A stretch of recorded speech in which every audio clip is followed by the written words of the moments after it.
உங்ககிட்ட சொல்றேன், கொஞ்சம் கேட்டுக்காங்க, புரிஞ்சுக்க. அந்த மூலையில ஸ்பீக்கர் கிட்ட இருக்க தம்பி கொஞ்சம் போயிடுங்க. தம்பி இல்ல கீழே உட்காருங்க, பெண்கள் நிக்கிறாங்க பாருங்க, கீழே உட்காரு.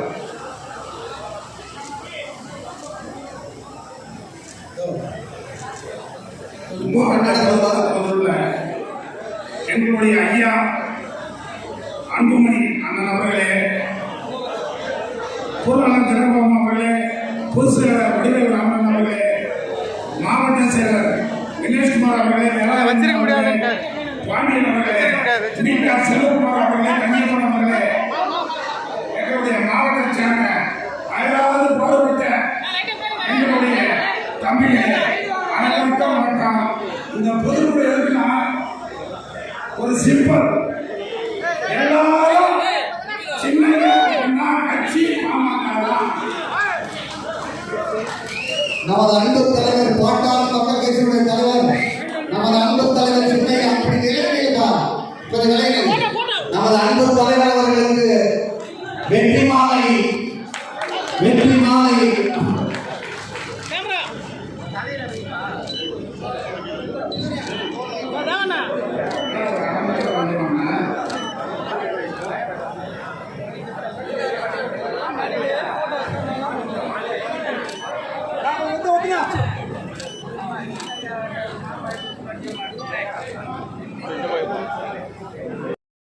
மருத்துவர் ஐயாவின் வழியில் மருத்துவர் சின்னையாவின் கரங்களை நாம் வலுப்படுத்தி நாளைய தமிழகம் மருத்துவர் சின்னையா கையில் தான் என்பதை நிரூபிக்க வேண்டும் என்று கேட்டு வாய்ப்பு நன்றி கொள்கிறேன்.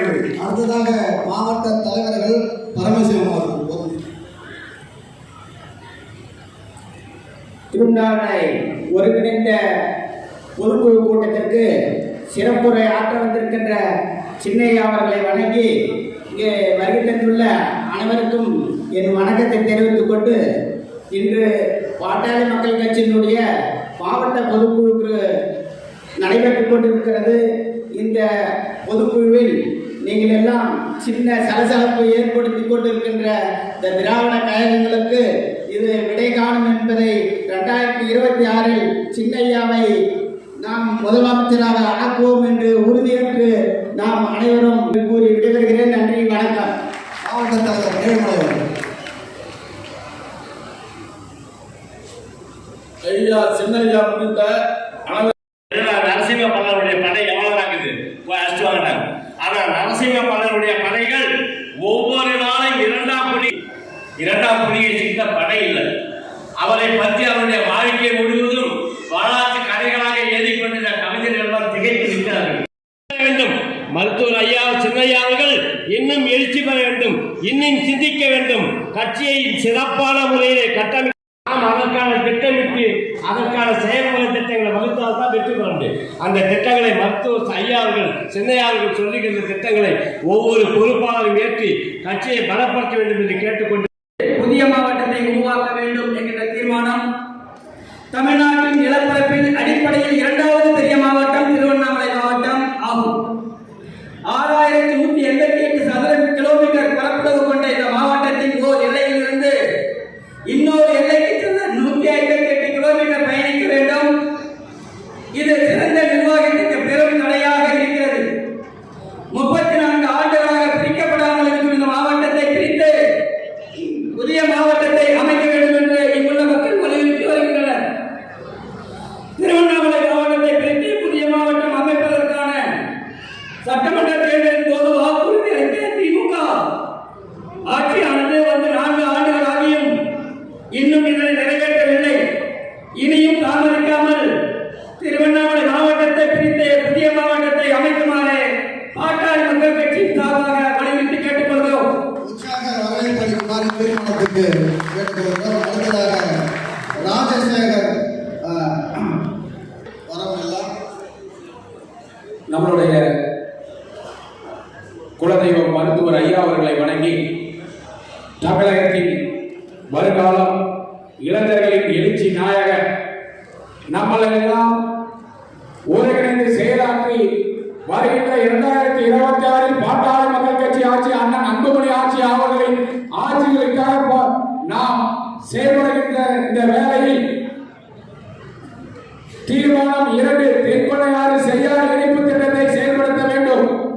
தென்பெண்ணையாற்றின் வெள்ளீரை செய்யாறு வழியாக பாலாற்றில் இணைக்க வேண்டும் என்பது விவசாயிகளின் நீண்ட நாள் சாமி மருத்துவர் ஐயாவை வணங்கி நமது இளைஞர்களின் எழுச்சி நாயகர் மருத்துவர் சின்னையா வழங்கி தீர்மானம் 3 திருவண்ணாமலை திண்டிவனம் நகரை புதிய ரயில்பாதை திட்டங்களை விரைந்து செயல்படுத்துவார்கள் கேட்டுக்கொள்வது தீர்மானத்தை கேட்டுக்கொள்கிறோம். நமது எதிர்கால முதல்வர் வருங்கால முதல்வர் எல்லாமே 108 சாதனை செய்த ஒரே சாதனையாளர், மருத்துவத்துறை சாதனையாளர், உலகத்திலேயே திரும்பி பார்க்கிற சாதனையாளர் நம்ம அன்புமணி ஐயா சின்னையா அவர்கள். இந்த பொதுக்கூட்டத்தை மிக சிறப்பாக நடந்து கொண்டிருந்தது. இப்போ தீர்மானம் 4 திருவண்ணாமலை விமான நிலையம் அமைப்பதற்கான சாத்தியக்கூறுகள் குறித்து ஆராய வேண்டும். ஆன்மீக நகரமான திருவண்ணாமலைக்கு வாழ்க மருத்துவர் ஐயா, வெல்க பாட்டாளி மக்கள் கட்சியுடைய கொள்கை. தீர்மானம் 5 திண்டிவனம் கிருஷ்ணகிரி தேசிய நெடுஞ்சாலையை 6 வழி சாலையாக அமைக்க வேண்டும் என்று இந்த மாவட்ட பொதுக்குழு தீர்மானம் நிறைவேற்றுகிறது. நன்றி, வணக்கம். வாழ்க மருத்துவர் ஐயா, வாழ்க மருத்துவர் சின்னையா. திருவண்ணாமலை ஒருங்கிணைந்த மாவட்ட பொதுக்குழுவிற்கு வருகை தந்த சின்னையா அவர்களுக்கு வணங்கி ஒவ்வொருவரும் ஒவ்வொரு ஊருக்கு ஒவ்வொரு வீட்டுக்கு செல்லணும். அப்பதான் 2006 மருத்துவர் சின்னையா முதலமைச்சராக முடியும். மருத்துவர் சின்னையா அவர் சொல்லியிருக்காரு, வீடு வீடா போங்க. அவர் சாதனை சொல்றாங்க, மற்ற கட்சியில எந்த சாதனையும் கிடையாது. அவங்க எல்லாம் இப்ப சோதனை காலம் வந்துச்சு. அதனால மருத்துவர் சின்னையாவுடைய சாதனையை 108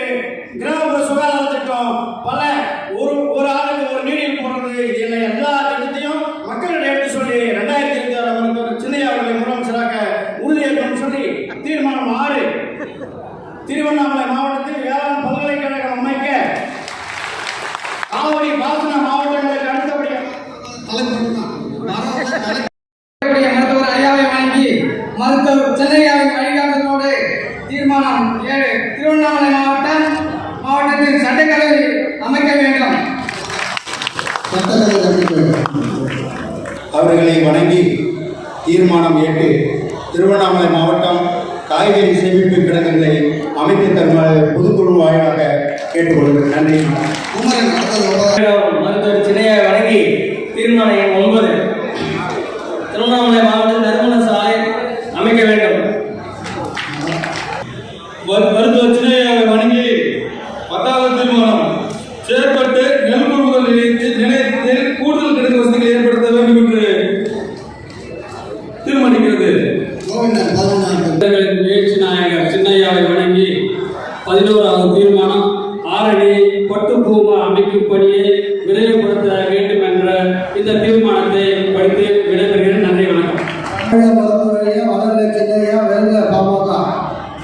பன்னெண்டாவது தீர்மானம் திருவண்ணாமலை அண்ணாமலையார் கோயிலுக்கு வன்னியர்களுக்கு இடையிலான உறவு நீண்டது. அண்ணாமலையார் ஆலயத்தில் ராஜகோபுரத்தை அமைத்தல்.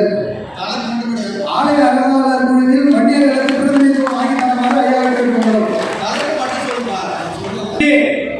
எதிர்கால நம்பிக்கை நட்சத்திரம் தமிழின போராளி இளம் போராளி சின்னையா அவர்களையும் வணங்கி 13வது தீர்மானம் 13 திருவண்ணாமலை நகராட்சி அலுவலகத்தில் வல்லாளர் மகாராஜா சிலை அமைக்க வேண்டும் என்று தமிழக அரசுக்கு கோரிக்கை வைக்கின்றேன். நன்றி. வர்மாவுக்கு மணிமண்டபம் அமைக்க வேண்டும்.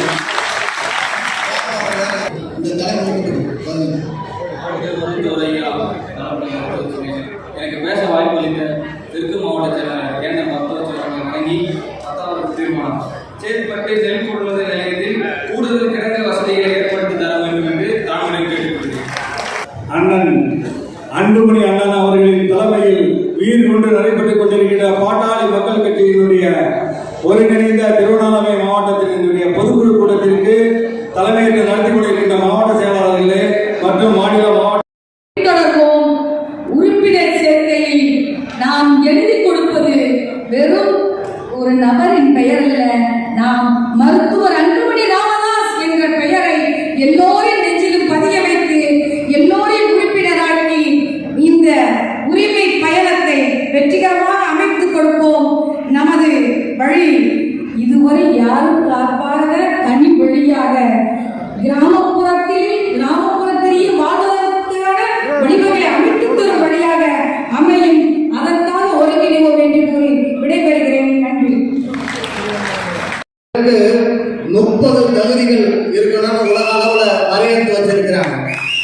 அன்பு, இரக்க குணம், உதவி செய்கின்ற மனப்பான்மை, வீரம், தியாகம், அர்ப்பணிப்பு, பொறுமை, வளைந்து கொடுக்கின்ற தன்மை, பேச்சாற்றல், செயலாற்றல், முடிவு எடுக்கின்ற ஆற்றல், திட்டமிடுகின்ற ஆற்றல், கண்காணிக்கின்ற ஆற்றல், இப்படி 30 தகுதிகள் இருக்கணும் அப்படின்னு சொல்றாங்க. இந்த உலகத்துல இருக்கிற தலைவர்கள்லாம் இதுல ஒரு 2-3 தான் இருக்கும். ஆனா 30 தகுதிகள் கொண்ட ஒரு தலைவர் உலகத்திலே இருக்கிறார்கள். சின்னையா அன்புமணி ராமதாஸ் அவர்கள் தான் உலக தலைவர் வரிசையில் இருக்கிற ஒரு தலைவர் இல்ல. நம்ம தலைவர் உலக தலைவர்களால் பாராட்டு பெற்ற தலைவர் நம்மளுடைய அன்புமணி ராமதாஸ் அவர்கள். அப்படிப்பட்ட நம்ம அன்பு தலைவர் பாட்டாளி மக்கள் கட்சியினுடைய தலைவர் உங்கள் மத்தியிலே சிறப்பாக இருக்கிறார்.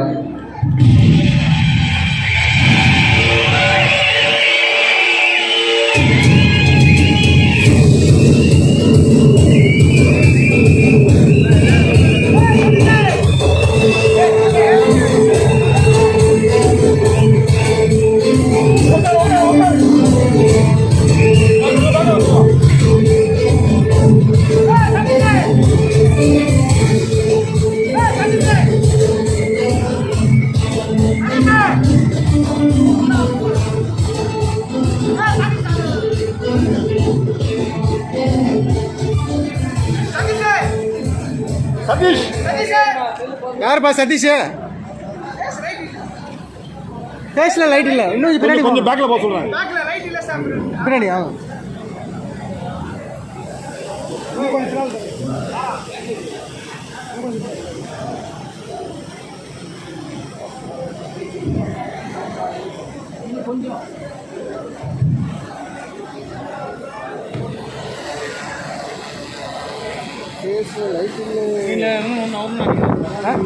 பாட்டாளி மக்கள் கட்சியின் ஒருங்கிணைந்த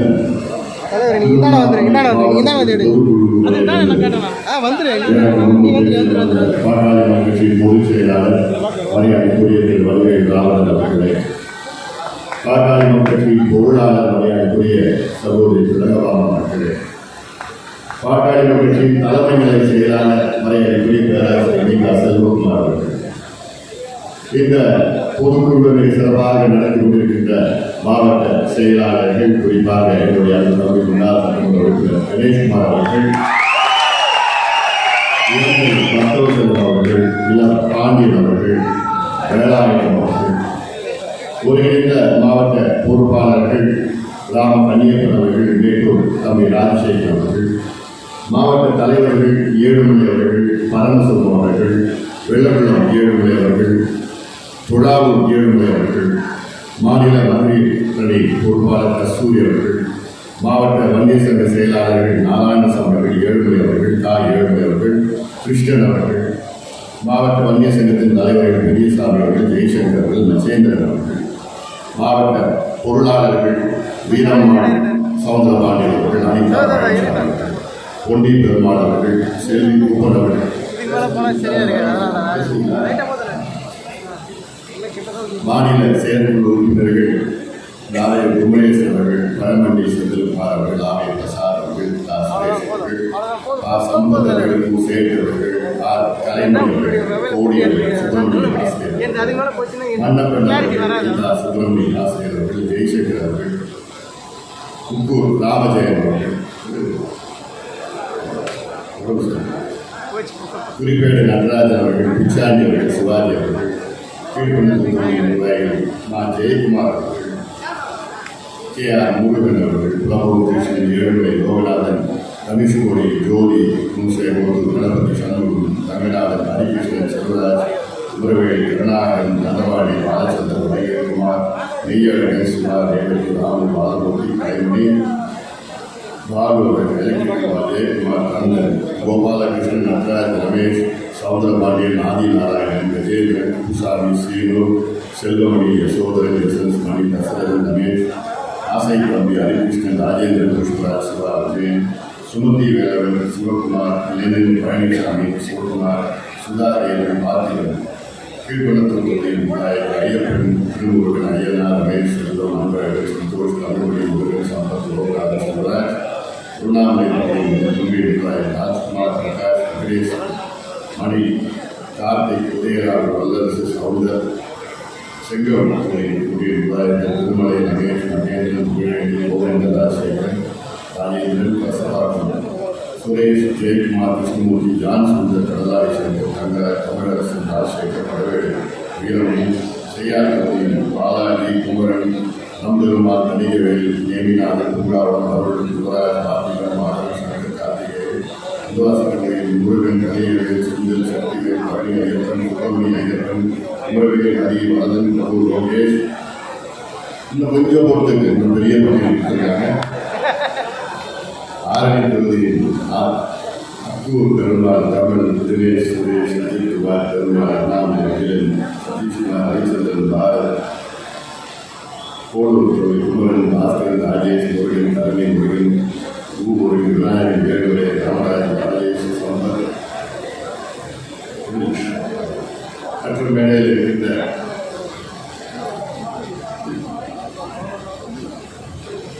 அனைத்து நிலை நம் இயக்கத்தை சார்ந்த நிர்வாகிகளுக்கும் இங்கே வரையிருக்கின்ற மாநில, மாவட்ட, ஒன்றிய, பேரூர், நகர, மாநகர கிளை நிர்வாகிகளுக்கும், பாட்டாளி மக்கள் கட்சியின் பொதுக்குழு உறுப்பினர்களுக்கும், ஊடக நண்பர்கள், என் உயிரினும் மேலான அன்பு பாட்டாளி சொந்தங்களே, அனைவருக்கும் ராமதாசன் பணிவான வணக்கங்கள்.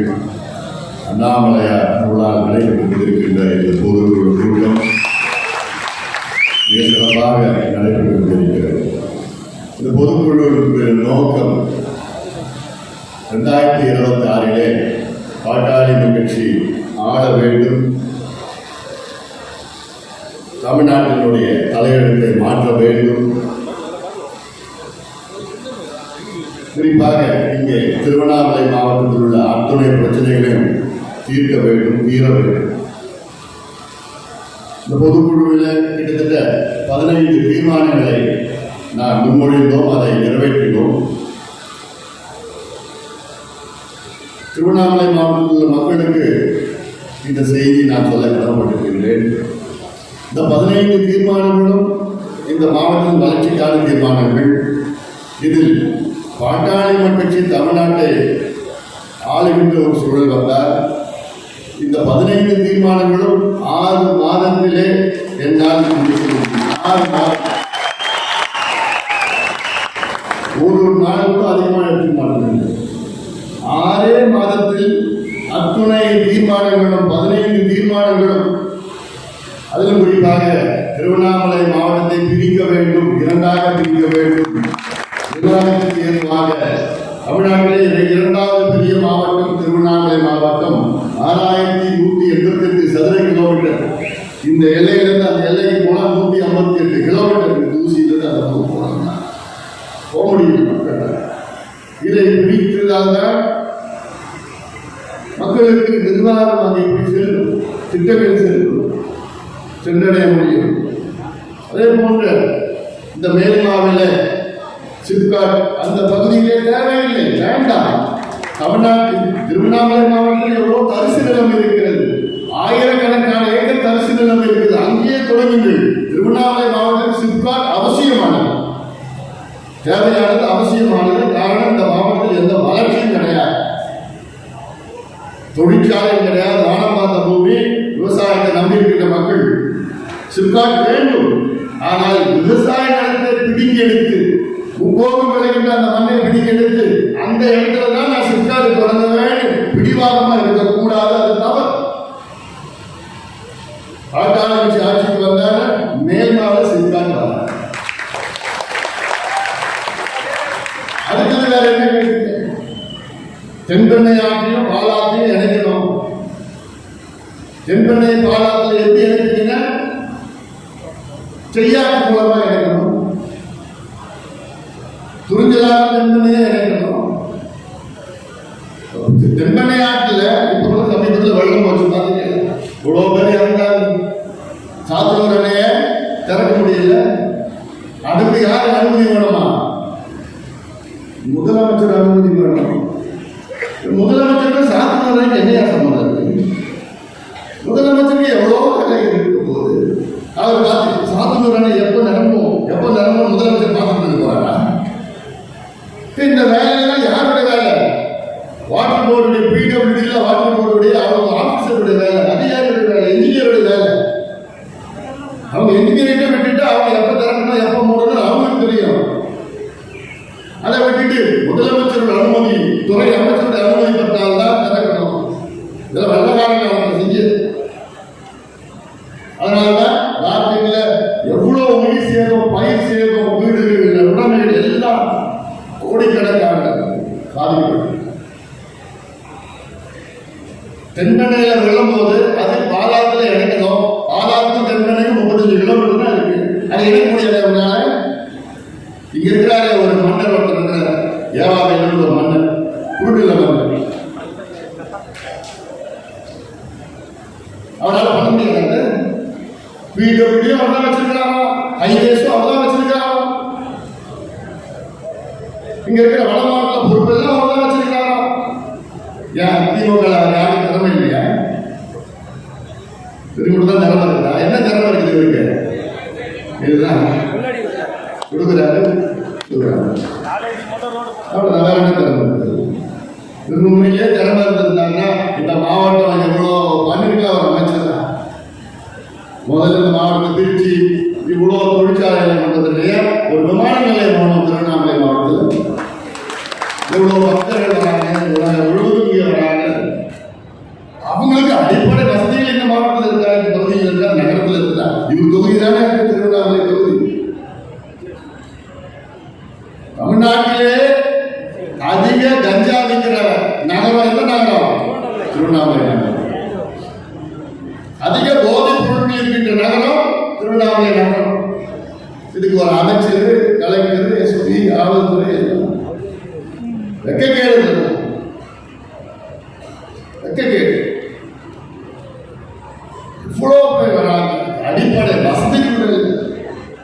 என்னுடைய நாடாளுமன்ற நிதியிலிருந்து நான் 40 லட்சம் ரூபாய் இப்ப கழிப்பறை கொடுத்துருக்கேன். எங்க கழிப்பறை கிரிவலம் பாதையில் 40 லட்சம் ரூபாய் கொடுத்துருக்காங்க. ஏன்னா பொதுமக்கள் எங்கிருந்து வராங்க, கழிப்பறை வசதிகள் கொடுத்துருக்காங்க. அப்போ என்ன இந்த மாவட்டத்துல, ஆனா இந்த மாவட்டத்துல நீ ஒன்னே ஒன்று தெரிஞ்சுக்கணும். இந்த மாவட்டத்தில் 8 தொகுதிகள் இருக்கு, சட்டமன்ற தொகுதிகள். இந்த 8 தொகுதிகள் தனிப்பெரும் சமுதாயம். என்ன சமுதாயம் தெரியல? சமுதாயம் 8 தொகுதிகளையும் இது போல எந்த மாவட்டம் தமிழ்நாட்டில் தர்மபுரியில் கூட அப்படி கிடையாது. 8 தொகுதியிலும் திருவண்ணாமலை தொகுதி உட்பட, இந்த தொகுதி உட்பட தனிப்பெரும் சமுதாயம் மிக மிக பின்தங்கிய சமுதாயம்.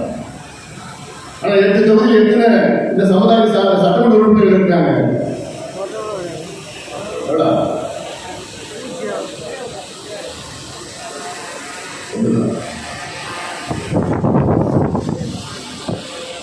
அப்போ என்ன அரசியல் நடக்குதுங்கிற சூழ்ச்சிகள் நடந்து கொண்டிருக்கிறது. எதுக்கு நான் சொல்றேன்னா, இந்த சூழ்ச்சியை நீங்கள் புரிந்து கொள்ள வேண்டும். இந்த சூழ்ச்சியை நீங்க புரிந்து கொள்ள வேண்டும். திமுக என்றாலே சூழ்ச்சி தான், சூழ்ச்சியான ஒரு கட்சி, சூழ்ச்சியான ஒரு இயக்கம். இந்த வன்னிய சமுதாயத்தை தான் திமுக வளர்ந்து கொண்டிருக்கிறது, இன்றைக்கு ஆட்சியில் இருக்கிறது.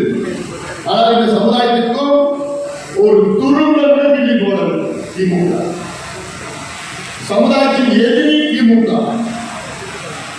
திமுக தொடங்கப்பட்டது 1949. இந்தியாவில் நடந்த முதல் தேர்தல் 1952. இந்த தேர்தலில் திமுக போட்டியிட்டது. 57 இரண்டாவது தேர்தலில் போட்டியிட்டது. அது 15 தொகுதிகள் வெற்றி பெற்றது. அந்த 15 தொகுதியும் வட தமிழ்நாட்டில் ஒன்று மட்டும்தான் திருக்கலாம் தான் தெரியுது. எத்தனை நடுவில் இருக்கு.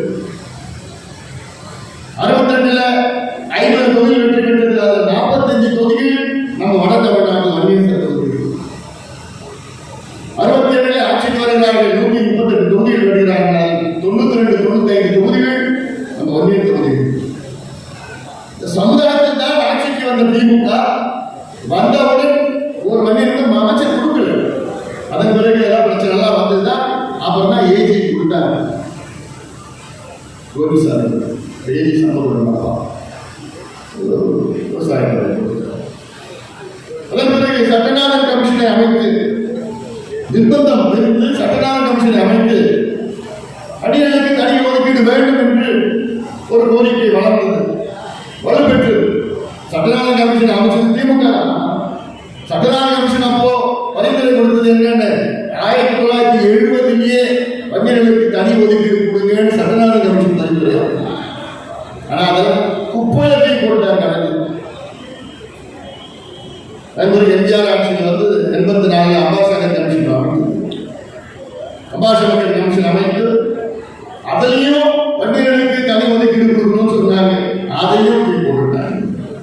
அதன் பிறகுதான் நம்முடைய இனமான காவலர் சமூக போராளி ஐயா அவர்கள் மிகப்பெரிய ஒரு போராட்டத்தை நடத்தினார். 1 வாரம் சாலை மறியல் போராட்டம். ஒரே நாள் 21 உயிர்களை நாம் இழந்தோம். அந்த ஒரு போராட்டத்தில் 25 உயிர்களை நாம் இழந்தோம் ஒரு வாரத்தில். அதன் பிறகுதான் மீண்டும் கலைஞர்கள் 89 ஆட்சிக்கு வந்தவுடன் ஐயா சொன்னார், அதை போன்ற இன்னொரு போராட்டத்தை நான் தொடங்கி இருக்கின்றேன் என்று சொன்னவுடன் கலைஞர் பயந்து போய்தான் MBC உருவாக்கினார். அதுல எத்தனை பேர் போட்டாங்க? 108 பேர் சேர்ந்து. அதுக்கு முந்தின நாள் வரைக்கும் நான் தனியாக கொடுக்குறேன்னு சொன்ன கலைஞர் அடுத்த நாள் 108 பேர் சேர்ந்து கொள்ளப்பட்டார். நம்ம பிள்ளைங்க போட்டியிட முடியுமா? கூட இல்லை, முடியல. தொடக்கத்தில் ஏதோ வந்து அதனால்தான் தனியாக உள்ளொதுக்கீடு வேணும். எனக்கு என்ன, இதற்கு முந்தைய ஆட்சியில் எடப்பாடி பழனிசாமி அவர்கள் சமுதாயத்தில் 10.5 விழுக்காடு இடஒதுக்கீடு கொடுத்தார். ஆனால் அந்த நெருக்கத்தில் கடைசியில இதுவே ஒரு மாதம் 1.5 மாதத்துக்கு முன்பு கொடுத்திருந்தாலும் ஒன்றும் பிரச்சனை. நெருக்கத்தில் கொடுத்து அதுக்கப்புறம் தேர்தல், அதன் பிறகு வழக்குகள் எல்லாம் வந்தது. அந்த வழக்குகளை திமுக அரசு சரியான முறையில் கையாளும். ஆனால் தான் ரத்து பண்ணிட்டாங்க. அது விஷயம் தெரிஞ்சு எங்களுக்கு தெரியும். அதன் பிறகுதான் மேல்முறையீடு பண்ண வச்சோம். உச்சநீதிமன்ற தீர்ப்பு என்ன சொன்னாங்க நீதிபதிகள்? தமிழ்நாட்டிலே வங்கியர்களுக்கு உள்ஒதுக்கீடு கொடுக்க எந்த தடையும் கிடையாது. தரவுகளை சேகரித்து கொடுங்கள். உச்சநீதிமன்ற தீர்ப்பு என்ன? தமிழ்நாட்டில் சாதிவாரி கணக்கெடுப்பு நடத்திதான் வங்கிகளுக்கு உள்ஒதுக்கீடு கொடுக்கணும்னு எங்கேயுமே சொல்லல. அதுக்கு அவசியமும் இல்லை. அப்போ வன்னியர் உள்ஒதுக்கீடு இன்னைக்கு சாதிவாரி கணக்கெடுப்பு நடத்தி தான் கொடுக்கணும்னு எந்த அவசியமும் கிடையாது. ஆனா நம்ம ஏன் கேட்கிறோம்? சாதிவாரி கணக்கெடுப்பு கேட்கிறோம்னா எல்லா சமுதாயத்துக்கும் இடஒதுக்கீடு வேண்டும், எல்லா சமுதாயத்துக்கும் சமூக நீதி வேண்டும். அந்த அடிப்படையில் தான் நமக்கு மட்டும் போதாது, எல்லாருக்கும் வேணும். அதுக்காக தான் நம்ம சாதிவாரி சர்வே கேட்கிறோம். அதற்கு முடியல, அதிகாரம் இல்லைன்னு சொல்ற முதலமைச்சர் ஸ்டாலின் அவர்கள் வெட்கக்கேடு. அதிகாரம் இல்லைன்னு யாராவது சொல்லுவாங்க? முதலமைச்சர் சொல்லுவாங்க, எனக்கு சாதிவாரி சர்வே எடுக்கிறதுக்கு அதிகாரம் இல்லைங்கோ. சட்டமன்றத்துக்கு உள்ளே வெளியே ஒரு பொய்ய, பகிரங்கமான ஒரு பொய்ய. ஏன் நேற்று கர்நாடகா முதலமைச்சர் சித்தராமையா அவர் என்ன சொல்லியிருக்காரு பாத்தீங்களா? கர்நாடகா 2015 சாதிவாரி கணக்கு நடத்தினாங்க. ஆனால் அது போதுமானது இல்லை. நேற்று மறுபடியும் அறிவிச்சிருக்காரு சித்தராமையா என்னன்னா, மறுபடியும் நாங்க கர்நாடகாவில் சாதிவாரி சர்வே எடுக்க போறோம். மத்திய அரசு எடுக்கின்ற சாதிவாரி கணக்கெடுப்பு போதுமானது கிடையாது. அது தலையை மட்டும்தான் எண்ணுவாங்க. நான் கர்நாடகாவிலே பின்தங்கிய சமுதாயம், அடக்கப்பட்ட ஒடுக்கப்பட்ட மக்கள் சமுதாயத்திற்கு நான் நலத்திட்டங்கள் கொடுக்கணும், இடஒதுக்கீடு கொடுக்கணும், நல்ல திட்டங்கள் கொடுக்கணும்னா நான் கர்நாடகாவிலே சாதிவாரி கணக்கெடுப்பு, சாதிவாரி சர்வே எடுத்தாதான் என்னால முடியும்னு கர்நாடகா முதலமைச்சர் சித்தராமையா அவர்கள் சொல்றாங்க. இவங்க கூட்டணி கட்சி தானே மு.க. ஸ்டாலின் அவர்களே, முதலமைச்சர் அவர்களே, கர்நாடகா முதலமைச்சர் திரு சித்தராமையா கிட்ட நீங்க பாடத்தை கத்துக்கு. சமூக நீதினா என்னன்னு பாடத்தை கத்துக்கு. அவங்ககிட்ட சமூக நீதினா பேசுவதற்கு கூட துப்பில்லாத திமுக, பேச கூட கூடாத திமுக. அதை பத்தி சமூக நீதி அதிகாரத்தை வச்சுக்கிட்டு நாடகம் ஆடிக்கிறாங்க. எங்களுக்கு அதிகாரம் இல்லை, அதிகாரம் இல்லை. யாருக்கு அதிகாரம் இருக்குது? யாருக்கு நம்ம கேட்போம்? முதலமைச்சர் தான் கேட்போம். தெலுங்கானா முதலமைச்சருக்கு அதிகாரம் இருக்கு, ஆந்திரா முதலமைச்சருக்கு அதிகாரம் இருக்கு, கர்நாடகா முதலமைச்சருக்கு அதிகாரம் இருக்கு, ஒரிசா முதலமைச்சருக்கு அதிகாரம் இருக்கு, பீகார் முதலமைச்சருக்கு அதிகாரம் இருக்கு. ஆனா தமிழ்நாடு முதலமைச்சர் மட்டும் அதிகாரம் இல்லையா? தமிழ்நாடு எங்க இருக்கு? ஜப்பான்ல, இந்தியாவில். அவர் ஒரு கற்பனை இது ஒரே சட்டம் தானே, இந்தியாவுக்கு ஒரே சட்டம் தானே. இந்தியன் ஸ்டாட்டிஸ்டிக்ஸ் ஆக்ட் 2008 அந்த சட்டத்தின் கீழ் தானே எல்லா மாநிலங்களும் எடுக்கிறாங்க. உங்களால் ஏன் எடுக்க முடியாது? ஏன் எடுக்க முடியாது? ஏன் இங்க இருக்கிற அந்த மன்னர், குறுநில மன்னர் வந்துருக்காரு வியாபாரம், அவர் போய் சொல்றது அவர் சொல்ல மாட்டாரு. ஏன்னா ஏன் தெரியுமா? ஸ்டாலின் அவர்கள் கணக்கெடுப்பு நடத்தல. முக்கியமான காரணம் இந்த மன்னர் தான், ஊர் மன்னர் தான். முதலமைச்சர் ஸ்டாலின் கூட கொஞ்சம் மனசு ஏதோ எடுக்கணும் கொஞ்சம் இருந்தது. அது எல்லாத்தையும் கெட்டது யாரு? இன்னொரு மன்னன். ஏவாவேலு அவர்களே, அமைச்சர் ஏவாவேலு அவர்களே, தயவு செய்து இந்த மாவட்டத்தில் பிரிங்க, ரெண்டாம் பிரிங்க. உங்களுடைய தேர்தல் வாக்குறுதி கொடுத்தீங்க. நாங்கள் வந்தவுடன் தமிழ்நாட்டுடைய பெரிய மாவட்டங்கள் எல்லாம் பிரித்து நாங்கள் நிர்வாகத்துக்காக பிரிப்போம் என்று சொன்ன வாக்குறுதி என்னாச்சு? சரி, இந்த மாவட்டத்தை பிரிச்சு இல்ல உங்க பையன் பேரோட வச்சுக்க, கம்பன் பேரோட வச்சுக்க, கம்பன் மாவட்டம் கூட வச்சுக்க.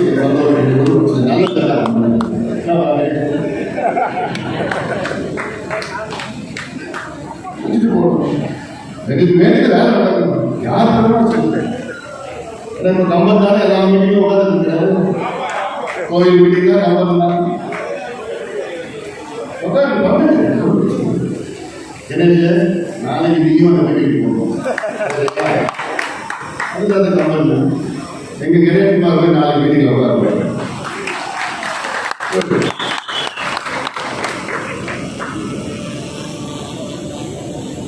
இங்க அண்ணாமலையார் கோவிலில் ராஜகோபுரத்தை கட்டது யாரு?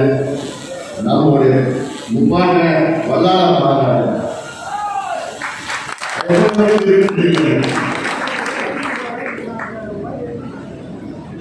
இந்த கோவிலில் அலங்காவலர்கள் போறாங்க. இந்த சமுதாயத்தில் ஒருத்தருமா போட முடியவில்லை. எங்கேயாக இருக்கிறீங்க? யாரு மண்ணியாரு? ஏன் மண்ணியா?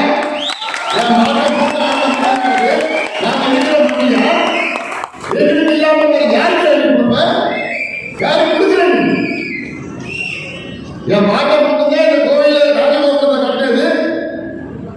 ஏன் அவங்க வாசல் கொடு, இல்லாத சமுதாயத்தை கொடு. யாரையா கொடுத்துட்டு போறீங்க? அரங்காவலர் பதவியை எந்த ஊர்ல இருக்கிறீங்க? நாங்களும் பார்த்து பார்த்து தான் இருக்கிறோம். நாங்க பழைய மாதிரி அரசியல் பண்ணணும், வேற விதமாக நாங்களும் படிக்கணும், வேலைக்கு போகணும், முன்னேறணும் ஆதரவு இருக்கு. நானும் சொல்லிட்டு இந்த மாநாட்டில் சொன்னேன், நான் கம்பெனி மேல ஒரு வழக்கு கூட வரக்கூடாது. ஏடி படித்தா படிச்சு வேலைக்கு போனா ஒரு குடும்பத்தை காப்பாற்றா, அப்புறம் தான் அரசியல் வேணாம்னு சொல்றேன்.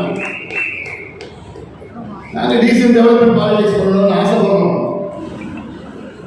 சொன்னாப்புல நாகரிகத்துல நம்ம அக்னி கலசம் வைக்கிறதுக்கு நம்ம மண்ணில் வைக்கிறதுக்கு அதுக்கு ஏடிஜிபி, அந்த டிஜிபி, இந்த டிஐஜி, போலீஸ் என்ன நாங்க என்ன தீவிரவாதிங்க? என் மண்ணில் என் அடையாளத்தை வைக்கிறதுக்கு எனக்கு நீ என்ன உத்தரவு? நீ என்ன தடை பண்றது? ஆனா வரலாற்றுல மன்னர் ஏவாவேலுக்கு வரலாற்று என்ன விவசாயிகளை குண்டர் சட்டத்தில் போட்ட வரலாற்றில் ஏவாவேலு திருவண்ணாமலை மாவட்டத்தில் இருக்கிற விவசாயிகள் அத்தனை பேருக்கு நான் சொல்றேன், உண்மையாலும் நீங்க விவசாயிகளா இருந்தீங்கன்னா, உங்க ஒரு இடத்துல விவசாயம் இருந்ததுன்னா வர தேர்தலில் ஒரு ஆளும் திமுகவுக்கு ஓட்டு போடக்கூடாது, ஒரு விவசாயியும் திமுக ஓட்டு போடக்கூடாது. விவசாயிகள் என்னுடைய கடவுள், விவசாயிகள் கடவுள், சோறு கடவுள். அவர்களை போய் நீ குண்டர் சட்டத்தில் போடுறீங்க. எதுக்கு இந்த சட்டம்? எதுக்கு போராடுறாங்க? மண்ணை காப்பாற்றணும் போராட விவசாயிகளை நீ குண்டர் சட்டத்தில் போடுற. யார் யார் குண்டர் சட்டத்தில் இருக்கணும்? இன்னைக்கு திமுக பாதி பேர் இருக்கணும். கொள்ளையோ கொள்ளாடி கஞ்சாவுக்கு சாராயத்தை கடத்திட்டு கொள்ளையோ இருக்கிறாங்க. அவங்க தான் என் விவசாயி, என் கடவுள் விவசாய விடுதலை போறேன்.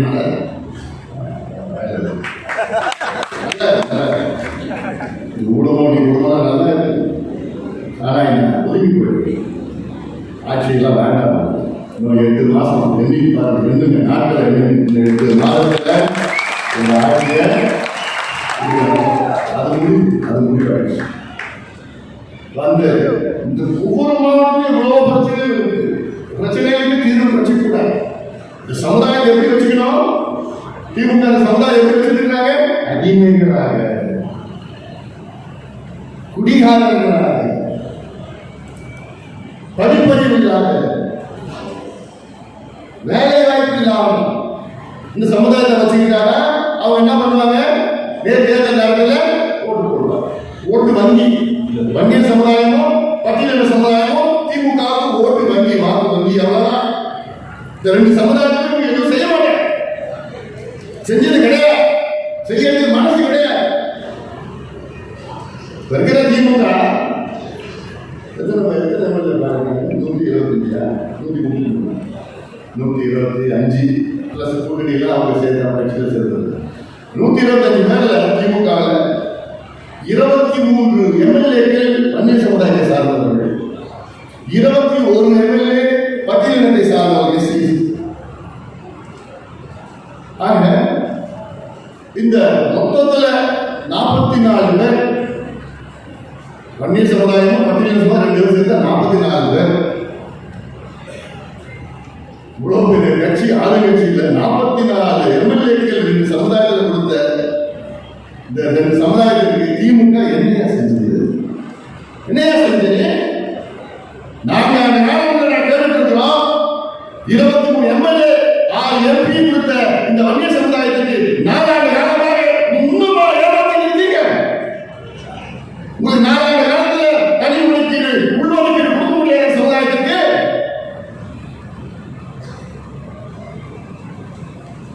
3 அமைச்சர்கள் கொடுத்தாங்க.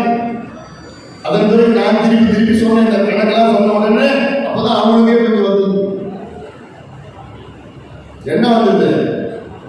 சொன்னெல்லாம் அதெல்லாம் சொல்ல மாட்டேன், பயம் வந்தது. வந்தவுடன் உடனே கூடுதலாக வண்டியை பணம் ராஜேந்திரனும் அங்கு கோவில் செய்தி பட்டியலில் சொல்ல கோவில் செய்தி சும்மா கணக்கு.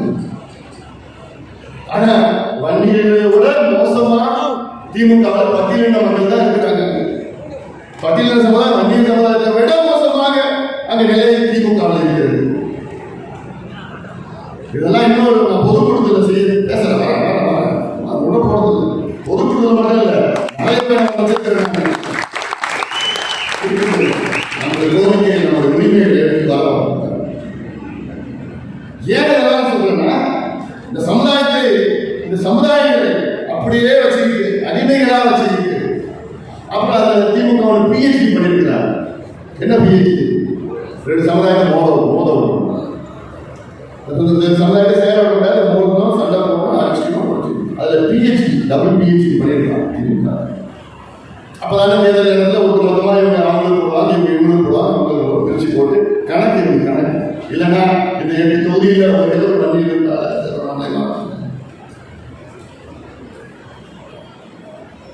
இதுதான் நிலை. இதெல்லாம் நீங்கள் புரிந்து கொள்ளுங்கள். நான் ஏதோ ஒரு குறிப்பிட்ட சமுதாயம் மட்டும் தான் பேசல, நான் சமூக நீதிக்காக தான் பேசுறேன். சமூக நீதியில் அடித்தள மக்கள் எல்லாம் இருக்கிறாங்க. யாதவ சமுதாயம் இருந்தாலும் சரி, உத்தரே சமுதாயம் இருந்தாலும் சரி, மலைக்குறவர்கள் எந்த சமுதாயம் இருந்தாலும் சரி, முன்னுக்கு கொடுப்பாங்க. அது நம்முடைய வேலை, நம்முடைய கடமை. இதுக்காக தான் மனதில் ஐயா அவர்கள் 36 ஆண்டு காலத்துக்கு முன்பு பாட்டாளி கட்சியை தொடங்கினார். ஐயா சமூக நீதி, சமத்துவம், சரணாயகம் கோரிக்கை. அதை கேட்க இன்று நம்ம கட்சி வேகமாக வளர்ந்து கொண்டிருக்கிறது.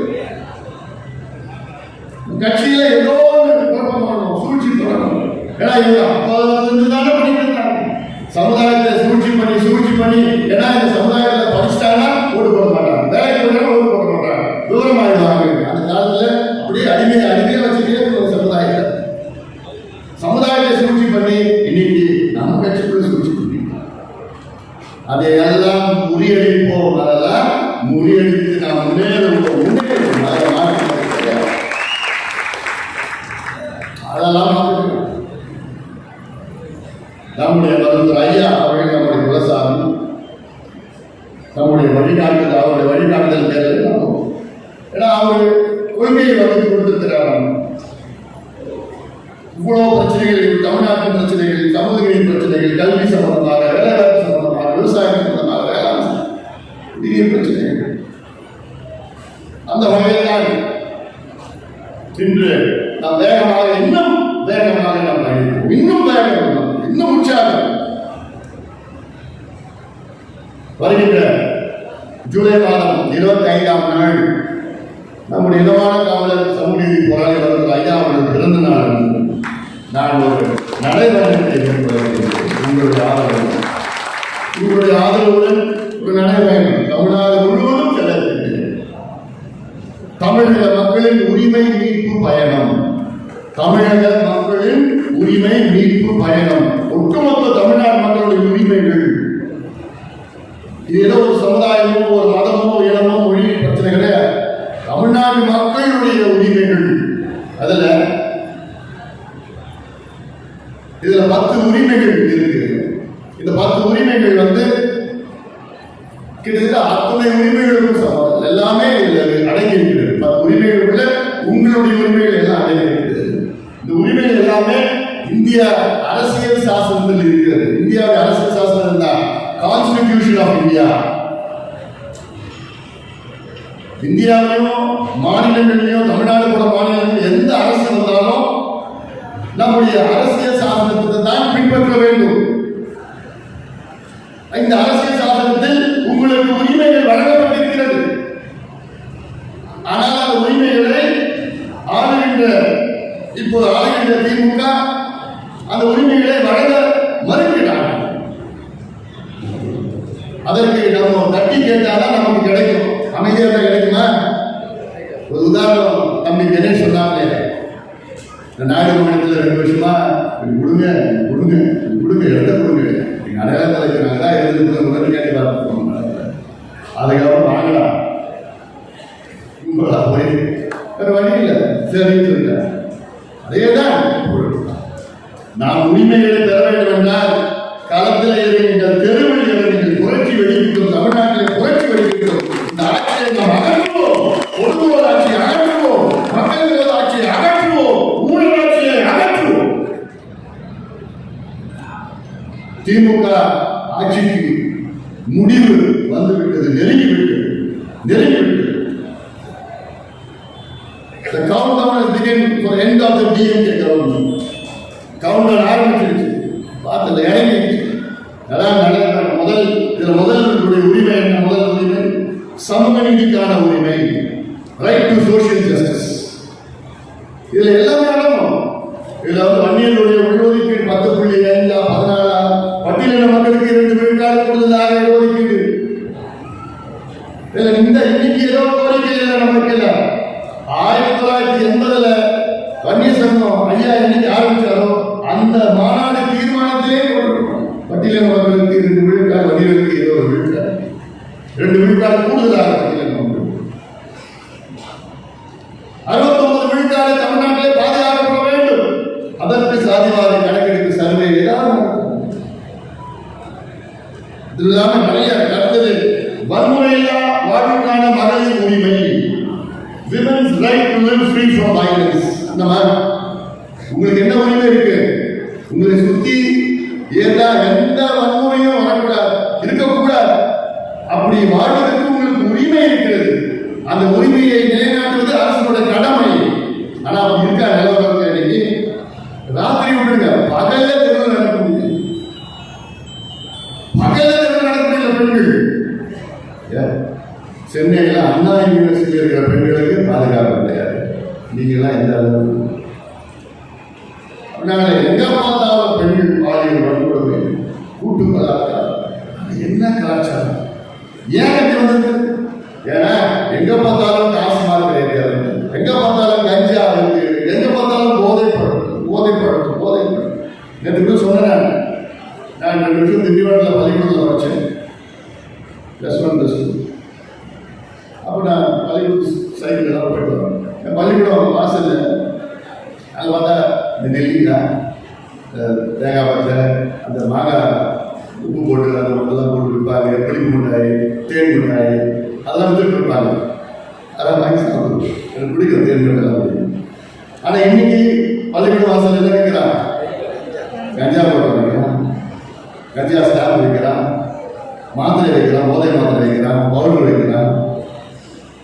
பள்ளிக்கூடத்தில் காலேஜில் நினைச்சு பாருங்க. இதெல்லாம் கொடுங்கோல் திமுக ஆட்சி. இதை போட்டுதான் பெண்களை வரப்போற பெண்களுக்கு பார்க்கறது இல்லை. அவன் தாயோ தங்கையோ அவன் அந்த கண்ணத்தை பார்க்கல, அவன் போதையில் இருக்கிறான். ஏதோ ஒன்று பார்க்கிறான், மிருகமா மாறி இருக்கான். இந்த சூழலுக்கு காரணம் யாருன்னா 100 விழுக்காடு முதலமைச்சர் மு.க. ஸ்டாலின் அவர்கள் தான் இது பொறுப்பேற்க வேண்டும். அவர்தான் காரணம். அவர்கிட்ட தான் காவல்துறை இருக்கு, சட்டமன்றம் அவர்கிட்ட தான் இருக்கு. அவருடைய கடமை தான் இது. திருவண்ணாமலை மாவட்டத்தில் கஞ்சா இருக்கிறான், போதைப் பொருள் இருக்கிறான்னு உலகத்துக்கே தெரியுது.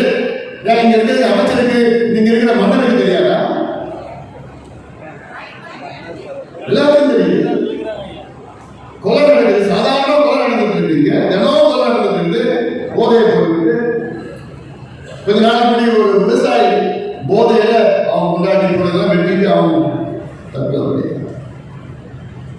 ஏன் என்ன யாரு எதுக்கு? எல்லாமே முதலமைச்சர் மு.க. ஸ்டாலின் அவர்கள் தான் திமுக தான். மூணாவது வேலைக்கான உரிமை, ரைட் டு எம்ப்ளாய்மெண்ட். நான் வேலை செய்யறது என்னுடைய உரிமை, வேலை கொடுப்பது அரசுடைய கடமை. இதுல யார் சொல்றா? இந்தியா அரசியல் சாசனம், கான்ஸ்டிடியூஷன் ஆஃப் இந்தியா நமக்கு எவ்வளவு உரிமைகளை கொடுத்திருக்கு. ஆனா இவ்வளவு காலமா அந்த உரிமைகள் உங்களுக்கு இருக்குன்னு உங்களுக்கு தெரியல. இதை தெரியப்படுத்துவதுதான் நம்ம நடைபயணம். எல்லாமே பாருங்க, இது கட்சி பிரச்சனையோ ஜாதி பிரச்சனையோ இதெல்லாம் மத பிரச்சனையோ எல்லாம் கிடையாது. தமிழ்நாட்டுடைய பிரச்சனை இதுல ஏதோ எல்லாமே தமிழ்நாட்டில் அத்தனை இளைஞர்களும் வாங்க இந்த நடைபயணத்தை வாங்கி வந்து தமிழ்நாட்டை நாம் மீட்டெடுப்போம். துரோகிகளிடம் மீட்டெடுப்போம், இந்த ஊழல்வாதிகள் மீட்டெடுப்போம். தமிழ்நாடு மக்களுக்கு துரோகம் மேல துரோகம் முடியும். அடுத்து விவசாயம் மற்றும் உணவுக்கான உரிமை, right to farming, right to food, right to farming. எல்லா விவசாயிகளுக்கும் விவசாயம் செய்வதற்கு உரிமை இருக்கு. இப்ப நிலம் இருக்கு, நிலத்தை நான் விவசாயம் செய்யறது உரிமை இருக்கு. அந்த உரிமையை நிலைநாட்ட, அந்த உரிமைனா என்ன? அதுக்கு பக்கத்துல ஒரு ஆறு இருந்ததுன்னா அந்த ஆத்துல தடுப்பணை கட்டி, அந்த ஆத்துல தடுப்பணை கட்டினா தண்ணி நிற்கும். தண்ணி தேங்கிச்சுன்னா என் கிணத்துல தண்ணி ஏறும். அது செய்யறது அரசோட கடமை. இல்ல அந்த ஆறை தூர்வாரணும், இல்ல ஏரி பாசனம், ஏரியை தூர்வாரணும். இல்ல தென்பண்ணை ஆத்துல அவ்வளவு தண்ணி போகுது, அந்த தென்பண்ணை ஆத்த செய்யாம நினைச்சு செய்யாம தண்ணி பாலாத்துல இணைங்க, தென்பண்ணையில் துறிஞ்சல் ஆத்துல இணைங்க. இந்த நந்தன் கால்வாய், நந்தன் கால்வாய், நந்தன் கால்வாய், நந்தன் கால்வாய், நந்தன் கால்வாய், நந்தன் கால்வாய் தலையெழுத்து. இது கேட்டு கேட்டு கேட்டு அழுத்து போச்சு. எம்ஜிஆர் காலத்தில் ஆரம்பிச்சு கலைஞர் காலத்துல எடப்பாடி பழனிசாமி யாரும் ஸ்டாலின் எப்பயா அதான் சொல்றேன். எங்க கிட்ட விடுங்க, 6 மாசத்துல நந்தன்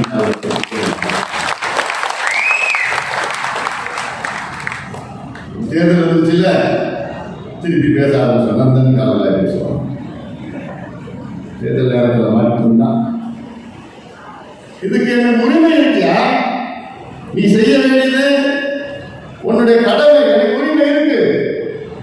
இவ்வளோ திட்டம் ஏன்னா இந்த மாவட்டம் வானம் பார்த்து எங்ககிட்ட விடுங்கயா.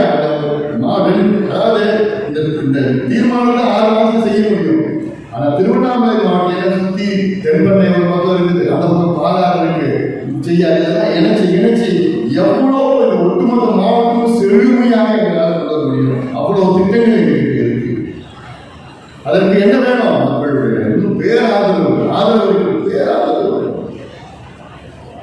வளர்ச்சிக்கான உரிமை, ரைட் டு டெவலப்மெண்ட். வளர்ச்சினா ஒட்டுமொத்த எல்லாரும் வளர்ச்சி, குழந்தைகள், மாணவர்களுக்கு எல்லாமே வளர்ச்சி. அடிப்படை சேவைகளுக்கான உரிமை, right to public services. Public சர்வீசஸ்னா என்ன? உங்களுக்கு அந்த அடிப்படை சேவைகள் என்னன்னா, நீங்க ஒரு இபி ஆஃபீஸ்ல போயிட்டு, எலக்ட்ரிசிட்டி போர்டு ஆஃபீஸ்ல போயிட்டு அப்ளிகேஷன் கொடுக்குறீங்க, எனக்கு கனெக்ஷன் பண்ணணும். அவங்க கீழே கொடுப்பீங்க, அடுத்து அவங்களுக்கு காசு கொடுக்கணும். அடுத்தது அவங்க மேலதிகாரிகள் போய் காசு கொடுக்கணும்.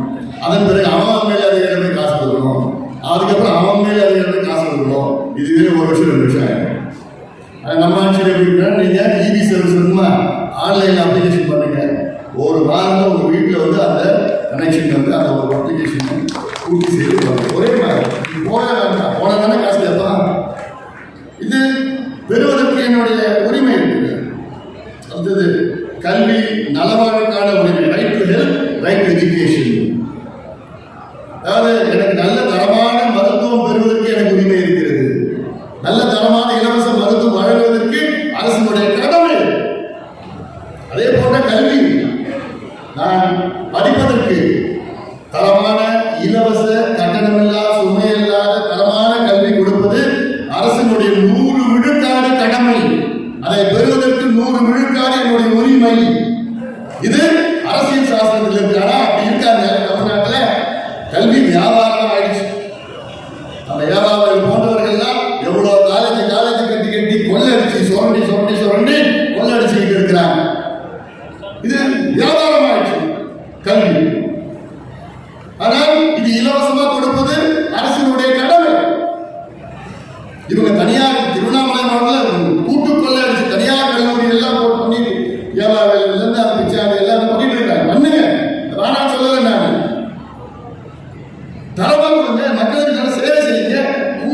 என்ன கேட்கிறாங்க? ஒரு வேளாண் பல்கலைக்கழகம் கேட்கிறாங்க, ஒரு சட்டக்கல்லூரி கேட்கிறாங்க, கூடுதலா பொறியியல் கல்லூரி கேட்கிறாங்க. அதை கொடுத்துட்டா என்ன ஆகும்? இவங்க காலேஜ் மது போதை பொருட்களால் பாதிக்கப்படாமல் இருக்கும் உரிமை, right to be free from alcohol and drug harm. மது போதை, அதாவது இந்த மது போதையும் அதுக்கு நான் இப்ப முன்னே பேசிட்டேன். இந்த மாவட்டத்தில் நடக்குதுன்னு பேசியிருந்தேன். 10 ஆரோக்கியமான சுற்றுச்சூழலுக்கான உரிமை, ரைட் டு ஹெல்தி என்வாயர்மெண்ட். நமக்கு நம்ம சுத்தி இருக்கிற நீர், நம்ம சுவாசிக்கிற காற்று, நம்ம குடிக்கிற நீர், நம்ம இருக்கின்ற நிலம் தூய்மையாக இருக்க வேண்டும், மாசில்லாமல் இருக்க வேண்டும். இது நம்முடைய உரிமை. அதை கொடுப்பது அரசுடைய கடமை. என்ன கொடுக்குறாங்க, செய்யறாங்களா? எல்லாமே மாசுபடுத்தி நாசப்படுத்தி அதை பத்தி கவலை இல்லாத அரசாங்கம், குறிப்பாக இருக்கிற முதலமைச்சர் ஸ்டாலின் அவர்கள் தலைமையில் இருக்கின்ற அரசு மோசமா கவலை இல்லாத, எதை பத்தியும் கவலை இல்லை. ஆனா நேற்று ஸ்டாலின் அவர்கள் ஒரு ரோட் ஷோ ஒன்று போற, பாத்தீங்களா? ரோட் ஷோ கும்பலா போற நடந்து போறான். மக்கள் திமுக வரிசையில் நின்று கொடியெல்லாம் பூலாம் போடுவாங்க. அப்போ நின்று கேட்பாராம், ஏமா எப்படி மாறிக்கிறீங்க? நல்லா மகிழ்ச்சியா இருக்கீங்களா? ஐயா நாம மகிழ்ச்சியா இருக்கிறேன், சூப்பரா இருக்கேன். என்ன இந்த எவ்வளவு நாளுமே ஏமாத்திட்டு மக்கள் எல்லாமே அவங்களுக்கு முன்கூட்டியே அந்த பெண்கள்லாம் வர வச்சுக்கிட்டு வரல. நீ இது சொல்லணும், அவர் அந்த பதில் சொல்லுவாரு, அவருக்கே சொல்லிடுவாங்க. நீ அவர் பதில் சொல்லணும், நீ இது கேள்வி கேட்ப, நீ இது பதில் சொல்லணும். அது 2வது கேள்வி கேட்பாரு, அதுக்கு நீ சொல்லணும். சாய்ஸ் எல்லாம் விடக்கூடாது, அவர் கேட்ட கொடுக்கலாம். அது மீறி எதுவும் பேசக்கூடாது. இப்படி எல்லாம் சொல்லி கொடுத்து கூட்டிட்டு வந்து அதுக்கு டிவி விளம்பரம் அதெல்லாம் காமிச்சு ஐயோ தமிழ்நாடு மக்கள் மகிழ்ச்சியா. ஆமாய்யா, திருவா சாராயத்தில் திருட்டு, கஞ்சா இருக்குது, போதைப் பொருட்களே சட்ட ஒழுங்கு அங்கங்க கொலை நடக்குது. நம்ம கட்சிக்காரர் சக்கரவர்த்தி துப்பாக்கியால் கொடூரமான முறையில் திட்டமிட்டு கொலை செய்திருக்கிறார். திட்டம் இந்த கலாச்சாரம், துப்பாக்கி கலாச்சாரம்னா சாதாரண வட மாநிலத்தில் தான் நான் பார்த்துருக்கேன். தமிழ்நாட்டில் இல்லை, ரொம்ப மோசமாக போயிட்டு இருக்கு. இதெல்லாம் நிச்சயமாக இதெல்லாம் முடிவுக்கு வர வேண்டும். அதற்கு நாம் எல்லோரும் ஒற்றுமையாக எல்லாம் செயல்படுவோம். ஒற்றுமையாக நமக்குள்ளே எந்த வேற்றுமை இருக்கின்றார், நமக்குள்ளே எந்த பதிவு இருக்குதுன்னா தேவையில்லாத பதிவுலாம் யாருமே போடாதீங்க. நம்மளுடைய பதிவெல்லாம் யாரும் எதிர்த்து போடணும். கொடுங்கோல் திமுக ஆட்சியை எதிர்த்து அவங்க தான் எதிர்த்து அவ்வளோ எல்லாம் உங்களுடைய கோபம் ஆர்வம் எல்லாத்தையும் ஆதங்கத்தை எல்லாம் திமுக எதிர்த்து நம்ம காமிக்கிறோம். ஏன்னா அந்த ஆட்சியை நம்ம அகற்றுகின்ற நேரம் வந்துவிட்டது. நம்மால் மட்டும்தான் முடியும், இந்த செயல் நம்மால் மட்டும்தான் முடியும். காரணம், நமக்கு அத்துணை பலமும் இருக்கிறது, அத்துணை தொண்டர்களும் அத்துணை இளைஞர்களும் கோடிக்கணக்கான இளைஞர்கள் நம்மிடம் இருக்கிறார்கள். அதுக்கு நான் நிரூபிக்கணும்னு அவசியமே கிடையாது. போன மாசம் அங்கே மாமல்லபுரத்தில் லட்சக்கணக்கான என் தம்பிகளும் ஒரே வார்த்தைக்காக எந்த ஒரு ஆரவாரம் இல்லாமல், எந்த பிரச்சனையும் இல்லாமல் அமைதியான முறையில் அவர்களே தெருவுக்கு பஸ்ஸை எடுத்து அவங்களே 3 வேளை சாப்பாடு வச்சுக்கிட்டு குடிக்கிற தண்ணி எல்லாம் வச்சுக்கிட்டு காலையில இருந்து ராத்திரி இருந்து அங்கேயே உட்காந்துக்கிட்டு அங்கே அவ்வளவு கை தட்டி ஆராதனை பண்ணி இவங்களோட வீட்டுக்கு அமைதியா போன இந்தியாவில் இது போன்ற ஒரு கூட்டம் யாராவது நடத்தினாங்களா? இனி நடத்த முடியாது. அந்த வகையில் அவ்வளோ நம்மிடம் இருக்கிறது, மக்கள் சக்தி இருக்கிறது, திட்டங்கள் இருக்கிறது, செயல் திட்டங்கள் இருக்கிறது, எல்லாம் இருக்கிறது. இன்னும் மக்களுடைய பேர் ஆதரவு பெற வேண்டும். அதற்கு எல்லோரும் ஒற்றுமையாக ஒன்றாக செயல்பட்டு இந்த மாவட்டத்தை மட்டுமில்ல, இந்த தமிழ்நாட்டை நாம் மீட்டெடுப்போம்.